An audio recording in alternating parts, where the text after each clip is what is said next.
so kind. You're son of a bitch, do you think that I'm blind? To tell you about that when I hear it, I'm not fine.ព្រោះអញខំទុកអញជាមិត្តប៉ុន្តែអញជាអ្នកបំផ្លាញចារពោះ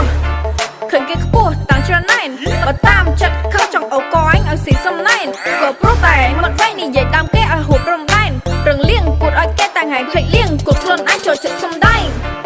ឲ្យគេជឿពាក្យសំដីប៉ុន្តែតាមការពិតអានេះប្រុសមាត់ស្រីក៏ដូចមានតែអញខ្ពើមណាស់អាចោលចង្រៃ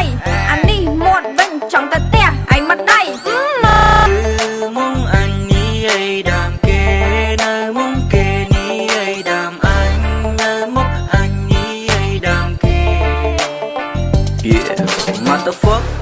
why you talk shit about me and when you talk shit I see you so happy ហើយឆាប់ជួលមិននេះបន្តិចមិនទេឲ្យបែកមកគីគីនៅពេលដែលស្ដាប់បាត់នេះចង់ហើយមិនបាច់និយាយទៅសោះនៅមុខអញឲ្យនិយាយអាក្រក់ពីគេតែក៏ប៉ុន្តែអញមិនដែលជឿសម្ដីឯងទេឯងគឺជាក្រពើមួយក្បាលដែលវងវែងទូលេនៅក្រោយខ្នងអញនិយាយអាក្រក់ពីអញប្រាប់គេអាក្រពើជួយចិត្តធ្វើឲ្យគេក្តៅក្រហាយ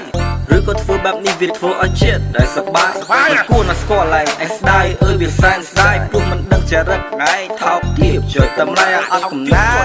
គឺថាគេឲ្យប្រមាណបានប្រឹងនិយាយដើមគេខ្លាំងម្លេះអាកលយាអ្នកដែលដើរជាមួយនឹងឯងព្រោះគេមិនតន់ស្គាល់សន្តានអានេះជារឹកញីប៉ុន្តែធ្វើឯងដូចអ្នកខ្លារាល់ថ្ងៃអត់ការងារធ្វើមែនទេបានចូលចិត្តនិយាយដើមគេអញចង់ដឹងណាស់នៅក្នុងក្បាលឯងតើមានខួរដែរឬទេនិយាយអាក្រក់ពីគេរាល់ថ្ងៃដែលត្រូវគេវាយបែកមាត់ទេ